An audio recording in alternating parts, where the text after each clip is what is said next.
When I first started my first affiliate program back in 2005, company, we were almost broke. Basically, we couldn't make payroll. We're desperate. We're literally a week away from going out of business. And unfortunately, none of our employees that we had, our few employees that we had at the time, could pay their bills on our hopes and dreams. And so we were in a desperate place. You fast forward 18 months later, we were doing almost actually more than $1 million a month just from our affiliate program. Now, one of the ways that allowed this to happen, one of the things that allowed this to happen was that we stole, however you want to say it, we stole some of the affiliates from our top competitors. And today I'm going to show you what we did and how you can replicate that with your affiliate program. I'm going to take you back. I've got a story to share with you about how we did that. And I'm going to show you kind of step by step how to do what I did almost 17 years ago and what I still continue to do to this day for our affiliate program and for our clients. I'm going to walk you through that. Before we get started, though, make sure you say hey there and let us know. Always love to know who's with us and where you're joining us from. And welcome Alan, who just shared kind of a cool bit of news in your business there, which we got some stuff to talk about there in the future. You said your best month ever, you said? Or February is your best month ever. Yeah, it's biggest month we've ever had, and it's shortest month too. And you're not even. You guys still got 4 days left. We're not done. Thanks to what the heck? All from affiliates, huh? Pretty much, yeah. I mean, dude, congratulations! First of all, that's awesome. Thank you. No, it's exciting, dude. Where'd you learn this stuff?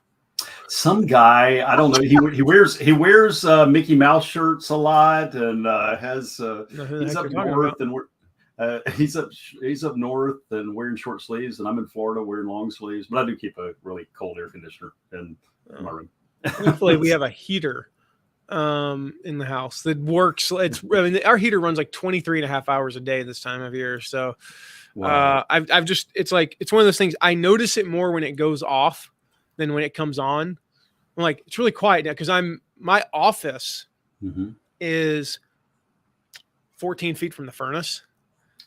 And like, I've gotten so used to that noise. It's pretty subtle. It's not like it's running right now. The microphone, I don't even pick it up, you know?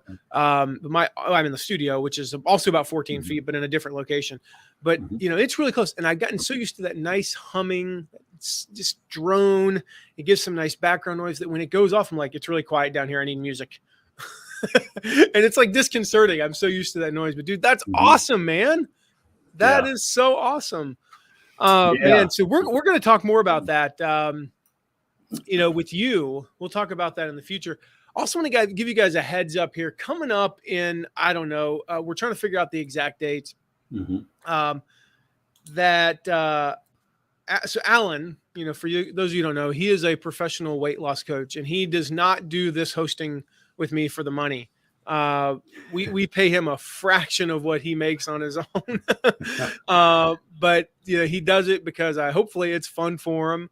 And so one of the ways that I want to make sure that we, you know, periodically make this a sweet deal for Alan is we're going to do a training with him here over the next couple of months. And I'll just kind of give you guys the heads up that if you're in a position, no matter what you're doing, whether it be in your own business, in your job, whatever, if your weight is holding you back, Alan's the guy. So, you know, you can reach out to Alan anytime now. You don't have to wait till his training because that's a while away. Just Alan, you know, you see his name there, ALAN at transformmyfuture.com. Is that right? Yep, exactly. You did it perfectly. Because every time I see it, it looks like Transform Me Future. You know? I know, that's how I process it. It's like the old website.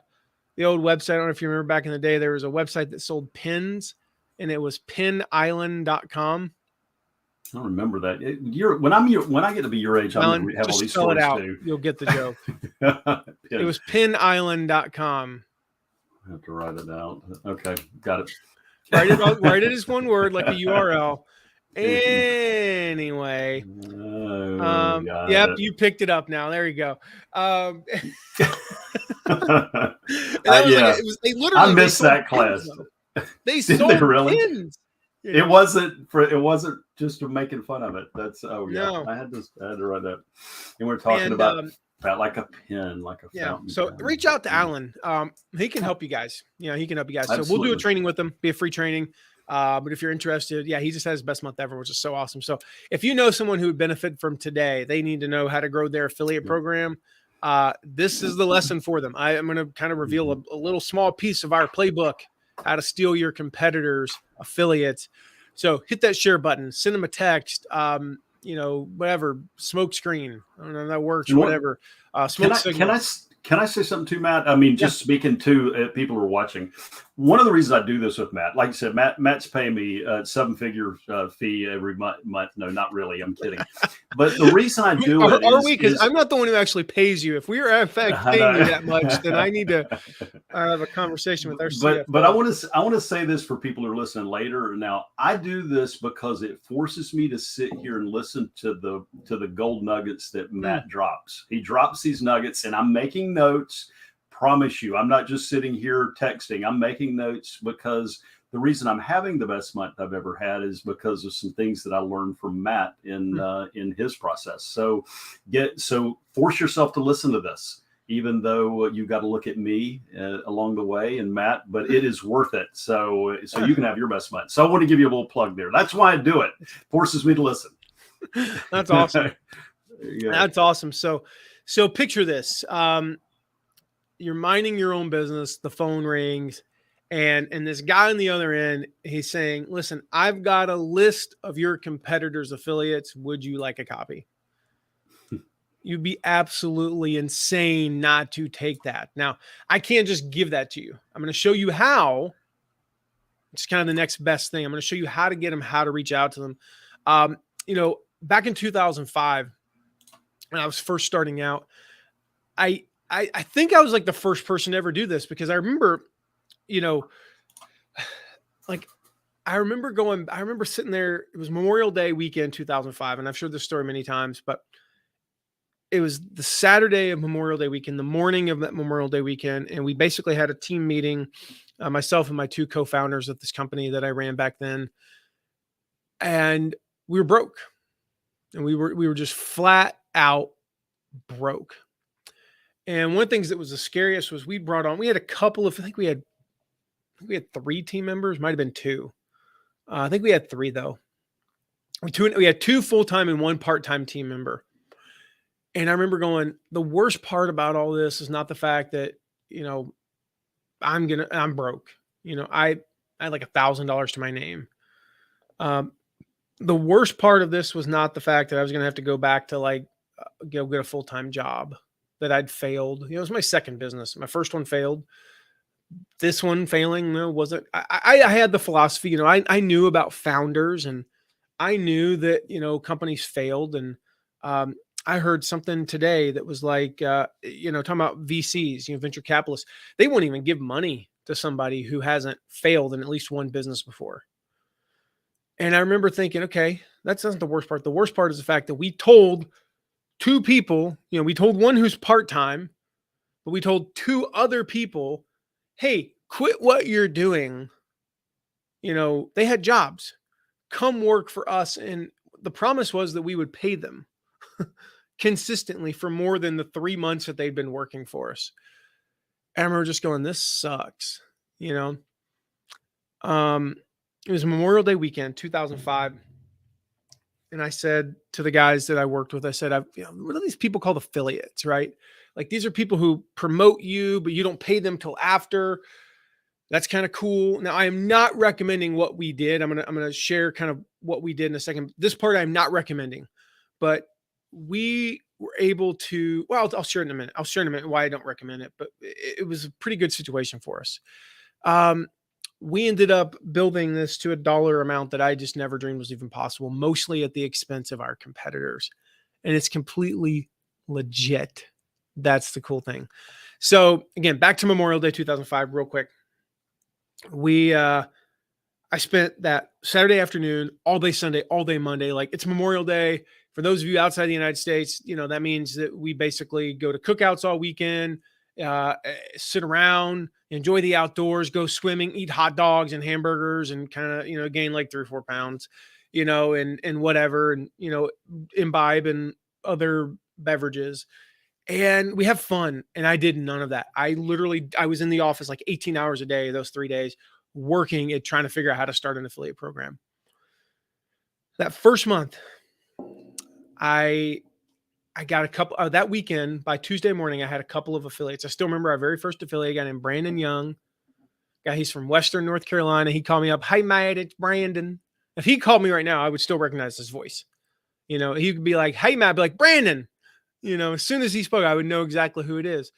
And he did like $300-$400, $500 that first month. We had a couple of others. Total that first month, we did $5,000, which was just enough. We had just enough money. I said we were a week away from going bankrupt, all right, or broke.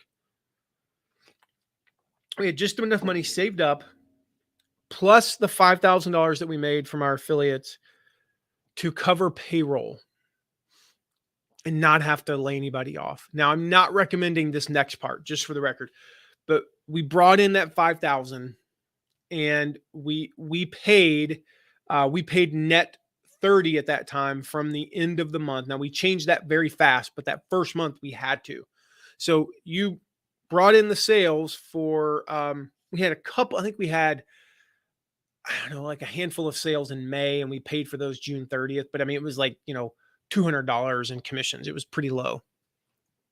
But that money that we brought in June, we floated that money. We actually spent it in late June into early July, hoping that we would grow enough in July that we could still cover payroll and pay the affiliates at the end of July. I'm not recommending you do that. That is a dangerous thing to do. I was 26, 25 at the time. I think I turned 25 at the 26th at the end of June 2005. Other business partner, one was about a half year older than me, my good friend Hunter. So we were in a spot where we had to do that. And I don't recommend doing that, just for the record. But we had enough to cover payroll and we got by. July, our second month, we did $15,000. Still not enough. We actually got a line of credit that I don't think we ever tapped into, but I think we might have. I don't remember. We might have paid our affiliates. It was like a $20,000 line of credit. Here's the funny thing: banks aren't lining up to give money to people who need money. Most people think, "Oh, they should give money to people who need." No, they give money to people who don't need money. Like, we have our line of credit in our business is so freaking huge, and we never even have to tap into it. Like, it's ridiculous. Why? Because we don't need it. But we got a line of credit. So second month was 15,000. Again, first month 5,000. Second month, 15,000. Third month, 24,000. All right, we're seeing some progress. Fourth month, 37,000. I'm like, all right, now we got some profits. We still have the same 2.5 people working for us. I think back then we were paying them collectively about $10,000, 10 or 11, 12,000 bucks. We actually got to pay ourselves money for the first time in our business. It was so cool. I think my first check was like $1,000, literally. And I was so excited. I was like, I got money, And so, just to make it clear, first month to fourth month, 5,000 to 37,000. Now, $37,000 in a month, we paid out about $12,000 in commissions. We made a little bit of money. That was kind of cool. That's not bad growth. Fifth month, more than $100,000. And I want to talk about that. That's the moment that things changed. I'm going to talk about that today. 6 months, we did about 175,000. The seventh month, we did about 250. Fast forward to month 12, we were at $500,000. Month 18, we were at $1.1 million a month. So what happened in month 5? What happened when we went from, 37,000 to 100,000? When we were pretty much growing before that, if you look at that growth, 5 to 15 to 24 to 37, all of a sudden to 100, we tripled, which is really hard to do when you're at that number. What happened? That's when everything changed, right? To be clear, those first months laid the groundwork. All right, we could not have gone from 37 to 100 And then from 100 to 1.1 million, a year later, if we hadn't gotten to 37, if we hadn't started the affiliate program, but something happened that was beyond our control that allowed us to accelerate. And I shared this on a podcast the other day. The thing is, when something happens beyond your control, it's beyond your control. You did nothing to cause it, bad or good. Sometimes bad things happen. A pandemic, right? That was beyond our control. But you know what? I know people whose businesses quintupled in 2020. And you know what? You could argue it was because of the pandemic. Well, was it because of the pandemic or how they reacted to the pandemic? That's the question, right? The chicken or the egg type question. There are things that happen to us beyond our control, but it's how we react to them that determines what happens. So sometimes good things happen. You get lucky. And this is what happened. We got a lucky break. And it's how we reacted to it. Because the truth is, we could have gotten this lucky break and we would have gone from 37 to 40,000, 45,000. We would not have gone to 100 to 250, on to 1.1 million. I would estimate that we probably could have gotten to 300,000 in 18 months without this lucky break. So yeah, it's accelerated. It accelerated it dramatically. So I want to go back to those first few months, how we found those affiliates. Basically, we stole them from our competitors. I mentioned Brandon Miller. We got Mark Feldman. Trying to think, what was that guy's name? I cannot remember. He was from Greece. And for the life of me, I cannot remember his last name, first or last name. It was like Taurus was his first name, or Tazios or something like that. And that got us to consistent month-over-month growth, got us to about $40,000. I truly believe, like I said, if we hadn't had our big break, we would have still gotten to 300,000, maybe even $500,000 by month 18. But how we got to 1.1 million, that was a lucky break, but how we reacted to it. So what happened? What happened in the end of month 4? So it would have been I think it was shortly after Labor Day, 2005, might have been later September. We got news that our biggest competitor, who had all of our affiliates, this is a company that at the time was doing $100 million, $50 million from affiliates. We were doing, that was per year. We were looking at maybe scratching close to $500,000, probably more like 400,000, 300,000 of which would have been from affiliates, right? Or something like that.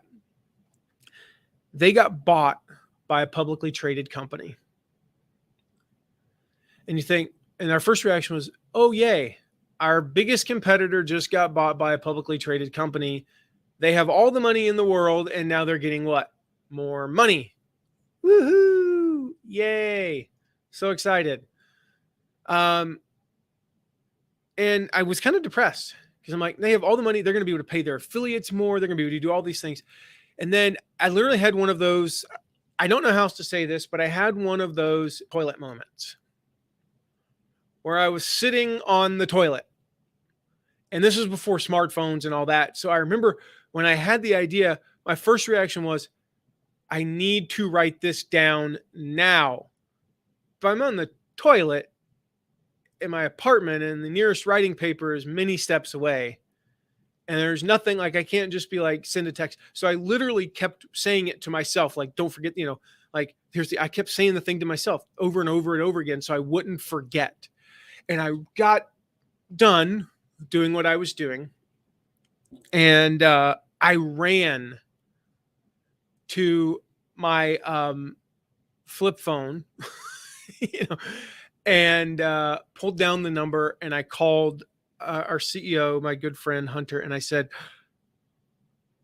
our biggest competitor, I didn't say it like that, but I said the name of the company, but our biggest competitor just got bought by a publicly traded company. He's like, I know, dude. I'm the one that told you. I'm like, and what does that mean? He's like, I don't know where you're going with this. I'm like, it means that our biggest competitor is now a corporate no-name entity that's going to treat their affiliates the same. they're going to treat their affiliates like most big corporations treat their affiliates, dude. I'm like, here's what we do. We reach out to every single one of their affiliates and we basically say, they just got bought by this publicly traded company. And do you know what that means for you? It means you're now a number, not a person. It means you're a number, not a person. And so that's what we did. We reached out to every single one of our competitors' affiliates that we could find. And we said,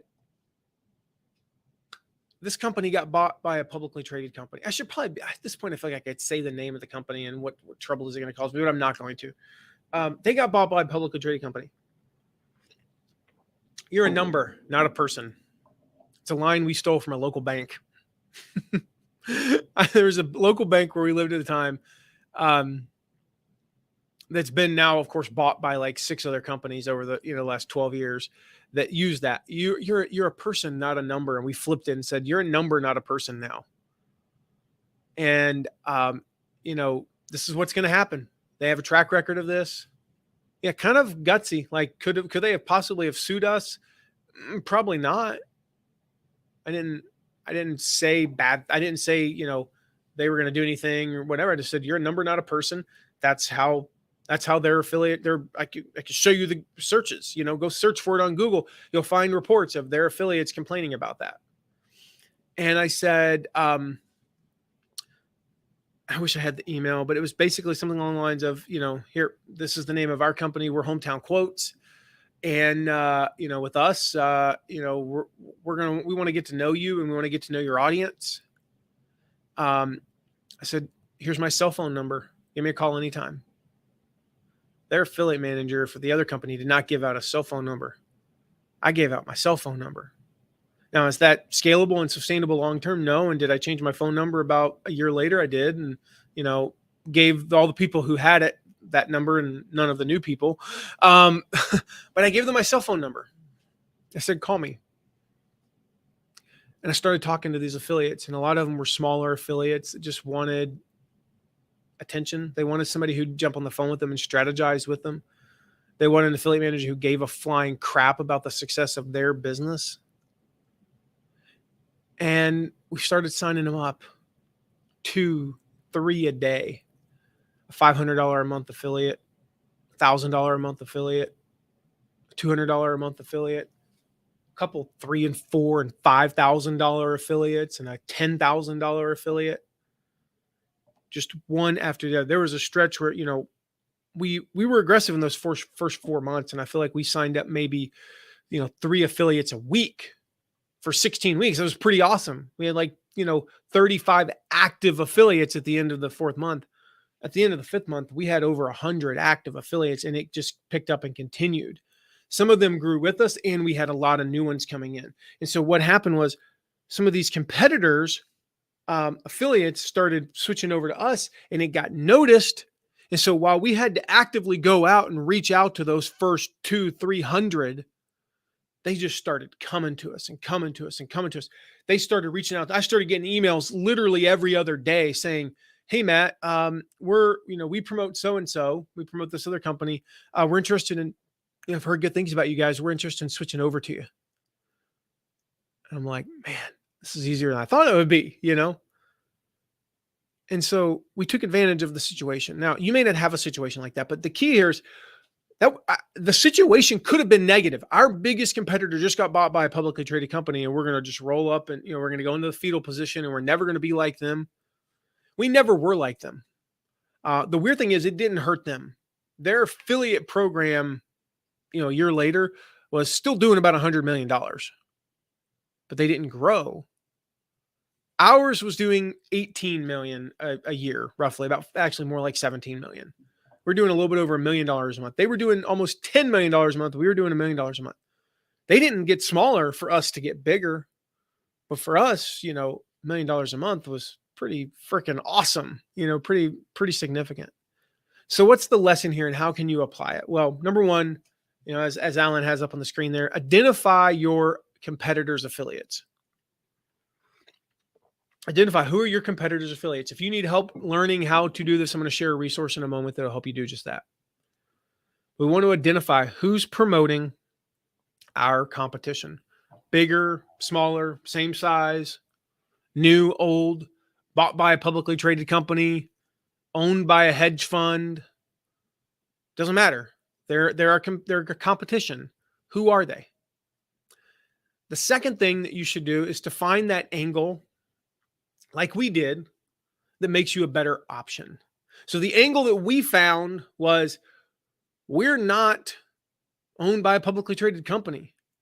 I'm going to treat you like a person. Here's my cell phone number. I'm going to be available to you. I'm going to answer your calls. I'm going to respond to your emails quickly. Like, our advantage was that we were a startup, and there's a connotation with the startup that we're going to hustle.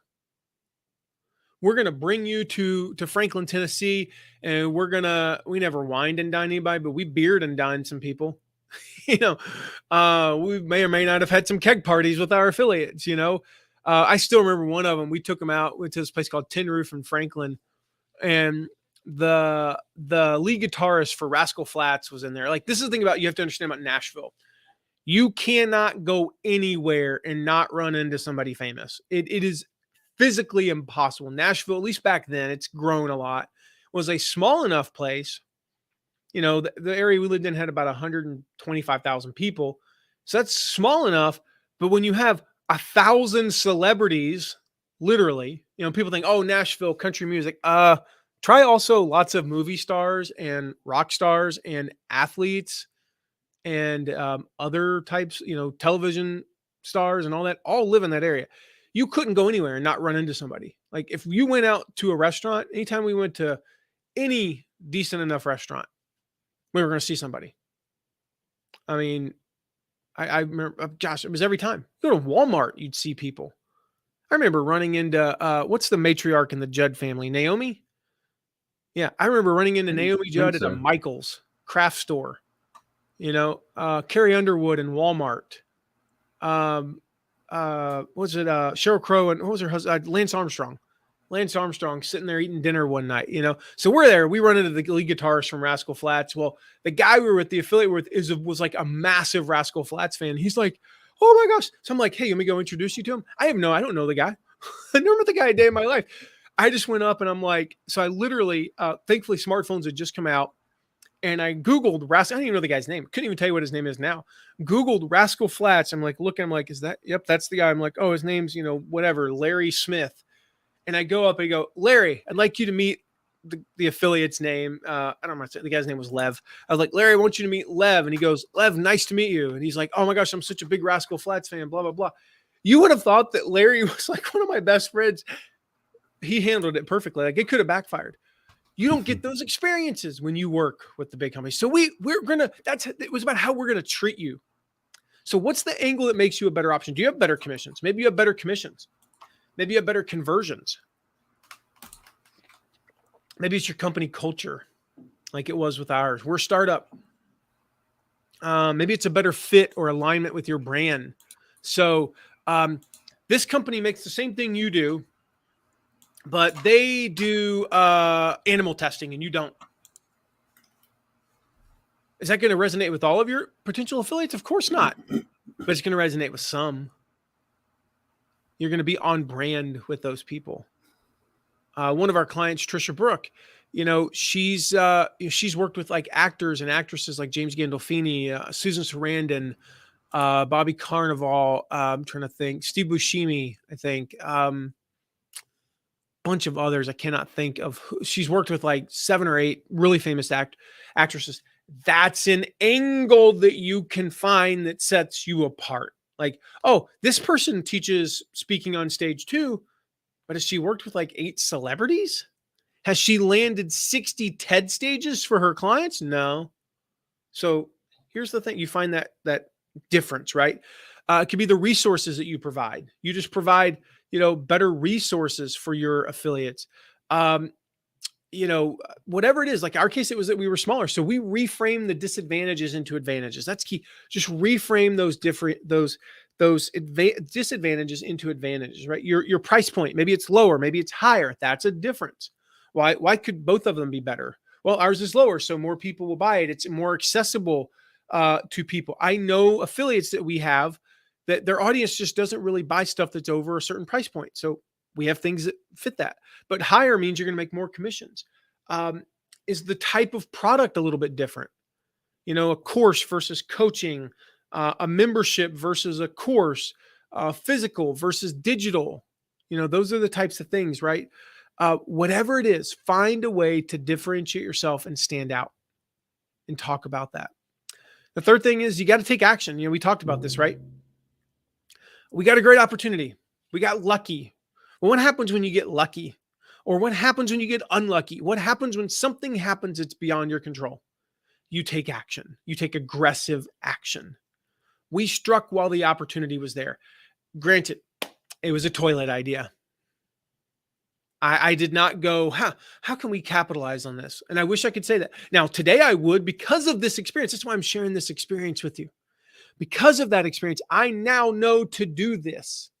I now know to make sure that I take advantage and take action, a very aggressive action, when situations like this arise. So strike fast, take action, be aggressive, do something. Think, okay, what is this? This seems bad. What do we do with it? Oh, this seems good. It's kind of like you inherit $10,000. I have a friend of mine. He had literally, it's like this is like it's a Hollywood movie type prototypical story, right? He had an uncle pass away, and he inherited $10,000. I think it was actually $12,000. He inherited $12,000 from his uncle. Now you could say, "Well, I've never inherited $12,000, and he just got lucky." The guy's a multimillionaire now. Overwhelming majority of that came because of how he invested the $12,000. He got that $12,000 roughly the same time that I was making six figures at the age of 23.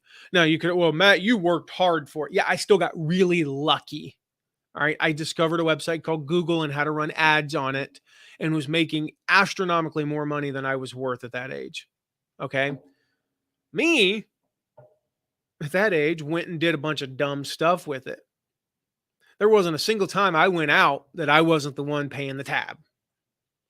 I had a really nice car for a 24-year-old. I lived in a really nice apartment that was really expensive. My furniture was really nice. I did nice things for people too. And I also had like the country club membership and all that. In other words, I was a moron. All right. Now, my friend who inherited $12,000 did two things. Number one, he invested the crap out of it and happened to pull it out right before 2000, like the crash of 2007 or 8, I forget. But he had a pretty good run, got that up to like $50,000. He then took that, started a business. He had continued to invest afterwards. And he got lucky. He pulled the money out so he could start a business. What if he waited 6 months? Well, he didn't wait 6 months. That's part of the lesson there. My point to all that is like, you see this opportunity, take action, take aggressive action. I don't care what it is. Okay. So maybe nothing happens to your competition. Well, then just take action. Start reaching out about getting them to come over to your side. But if you hear anything, they lose their affiliate manager. They get bought by a hedge fund. They get some bad press. I mean, I know people that I've shared this strategy with privately that have, they set up Google alerts for their competition. One of them, I won't mention who, but one of their competitors years ago, their CEO, I think he tweeted something. I can't remember if he tweeted something or if he said something on the news. And it was very, I don't know how else to say this, divisive. I do know how to say it. It's either way. You can say divisive or divisive. It was something that I would fundamentally disagree with him saying, and controversial. Well, that company got a lot of bad press. So this guy and his affiliate program, they pounced. They pounced on that situation, basically saying, hey, do you want to be associated with this guy? Some people said, yeah, I do. Well, they already were an affiliate for him. It wasn't like he not getting them to switch, it was no water off his back, or whatever, no skin off his, whatever the saying is. It didn't hurt him. He didn't have them as an affiliate anyway. But enough of those people, I don't know, 20, 25% of this big company's affiliates switched to him. It might have been 20%. It might have been 15%. We're talking 15% of like $100 million plus in sales switched over to my friend's company, all because their CEO said something stupid and he took advantage of it. So just as a side note, set up Google alerts for your competition. I know I do. Set up Google alerts for them. If somebody says something stupid, go take advantage of it. All right, go get some of their affiliates to switch over to you. Well, but there's 100 other options for them to switch to. Yeah, but you're the one that reached out to them. You're the one that reached out to them within 24, 48 hours of the news breaking, while it was hot and emotional, and they switched over to you, and then you kept them. And then you don't go on TV and say something stupid and, cost yourself some affiliates. So number 3, just strike while the iron is hot. Take aggressive action. 4th, follow up. 5th, follow up. 6th, follow up. No, like follow up. Oh, I reached out to them. They never responded. Okay. In 2005, I followed up 5 or 6 times, and people got an average of like 7 emails a day back then. You know what? Inbox zero was an everyday thing for me in 2005. It was an everyday thing for me through about 2010. Inbox zero is a freaking pipe dream for me right now. I get too many emails. I don't even see 95% of the emails that come to me, and I still don't hit inbox zero ever. I just have too many to get to. I'm always like a half a day, 2 days behind. And it's probably, I don't know, maybe it'll change sometime. So the point is, keep following up. The thing is, most people order their email newest to oldest. As Gina says, the money's in the follow-up. Hey, Gina, the money's in the follow-up. That's true in everything. Most people order their email newest to oldest. So here's the thing. If you emailed at 8 o'clock this morning and now it's 2:37 in the afternoon, or if I emailed you then, I'm number 14 down. But if I email you tomorrow at 3:15 and you happen to check your email at 3:27, I'm the first or second email there, and you see it now. Now, I'm not suggesting you email every day. I'm suggesting that you follow up between 8 and 10 days. I go 8 days because then I'm hitting a different day of the week, and we vary the times. So I might send the first email Monday at 1 p.m. and then Tuesday at 4:15, and then the next Wednesday at 9:27 in the morning. And then we'll send an email in the middle of the night sometimes. Why? Because not everybody's on my sleep schedule. Not everybody's even in my time zone. The Eastern time zone, I believe, is the biggest time zone in the Western hemisphere. I could be wrong on that, but it's still like less than 5% of the world's population lives in the Eastern time zone. The United States is my guess. So a lot of people are on different schedules. So what if I send an email at 3:35 in the morning? That's like 9 a.m. in Italy, roughly, maybe 8 a.m. So if you think about that, like we vary the times and the days, and then we keep doing it and following up. I heard Matthew Kelly said, and I'm going to butcher this. In fact, I'm actually going to see if I can pull this up, because I want to get this quote right, because I just think it's so powerful. Basically, it's talking about the number of times that you need to follow up. And he said, the first time that people hear it,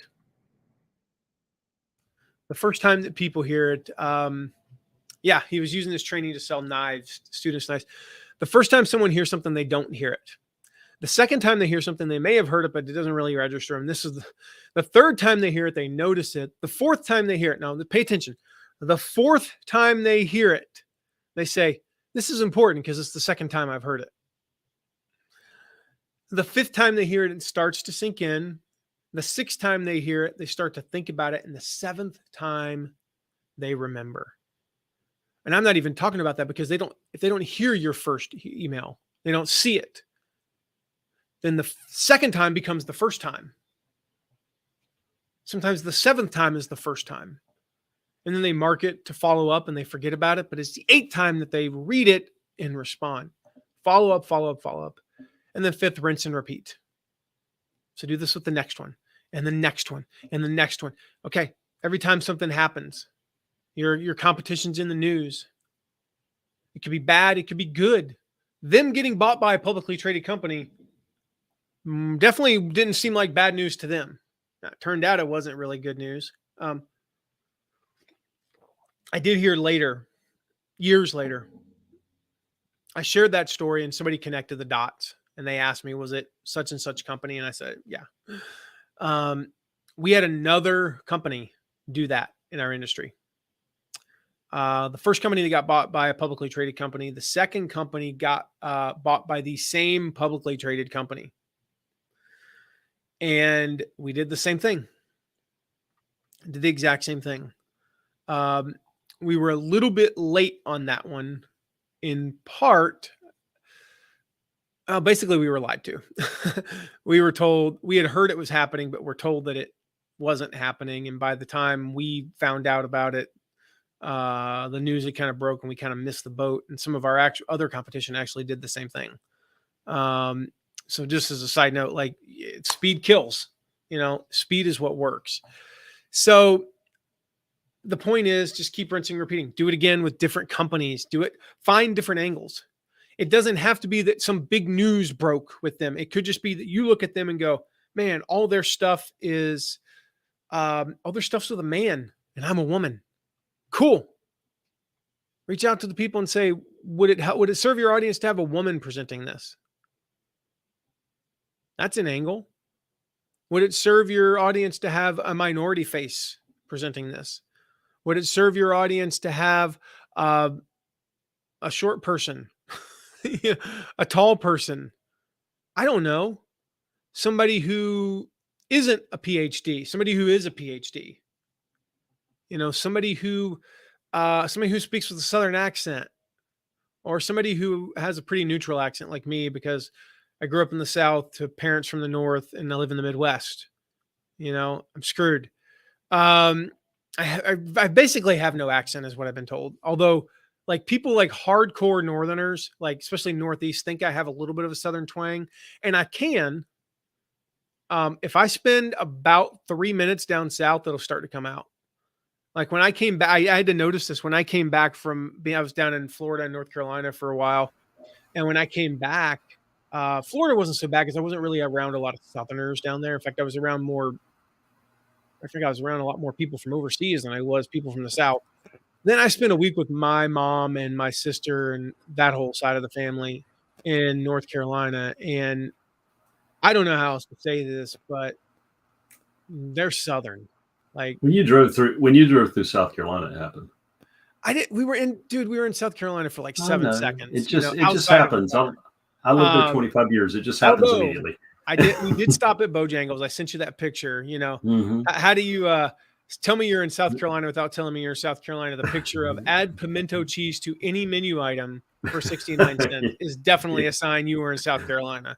Anyway, like the Southern comes out. So whatever it is, like find the angle and then just keep following up. I mentioned earlier that resource, guys. If you need help finding affiliates, if you want to know kind of the mechanics of it, we didn't have time to get into that today in our 45 minutes or so. Go check out Find Affiliates Now. It's very simple. It's findaffiliatesnow.com. All right. The name of the course, the name of the URL says it all. Find Affiliates Now. It will show you how to find affiliates now. So go check that out. It's a very quick course. The total course is about 90 minutes. It is focused on action. All right. So it's going to take you step by step. It's a 5-day program. Going to take you step by step. You will be finding affiliates now while you're going through the program. You will be getting affiliates now while you're going through the program if you do it right. It takes you back to that day in 2005 when I had to find affiliates now. I had to find affiliate. I had a week to find affiliates and have them start making sales. So that's what that program's all about. finding affiliates now. So I want to leave you with some action items. These are some clear next steps you can take. Number one, follow the steps I just shared. Number one, identify your competitors' affiliates. Then find the angle that makes you a better option. Take action, take aggressive action, right? Follow up, and then rinse and repeat. Number two, check out Find Affiliates Now. Findaffiliatesnow.com. I told you what it's all about. I won't belabor that point, but just go check it out. See if hey, man, I think this might be right for me. One of the things I will point out is we got all the email templates that I talked about earlier and kind of how we reach out. All of those are in the course. So you actually get the email templates. You can literally, our clients use these all the time. Like our coaching clients use these. They copy and paste them, tweak, like they fill in the blanks, like you're not going to say name of product here. They put the name of the product and they copy and paste them, and they maybe tweak like a word or two to fit them, and they send them and they get results. So check out Find Affiliates Now, findaffiliatesnow.com. And then, thirdly, reach out. If you have any questions about today, about what I shared today, anything else, don't ask me the name of that company. I decided I'm not going to share that, even though I think it would be totally fine.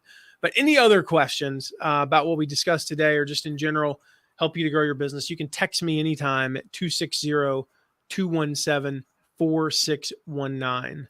So text me anytime, 260-217-4619. And then make sure to come back next week as we're entering March. Can you guys believe we're about to be in the third month of 2022, which is just insane. It's almost spring, man. Woo! We had a spring-like day the other day. We got up in the 60s, and of course that meant that I canceled every call I had and went outside because the next day it snowed. So Thursday, March 3rd, mark your calendars, 2 p.m. We're going to go a little bit different direction. We're not going to be talking about anything related to affiliates per se, but we're going to help you with your general business and life, hopefully. I'm going to share with you some lessons that I've only shared privately with coaching clients in the past about how to get focused, stay focused, and regain focus if you lose it. So how to get focused, stay focused, and regain lost focus next week. Make sure you mark your calendars, March 3rd, 2 p.m. Eastern, and we will see you then. See you guys later.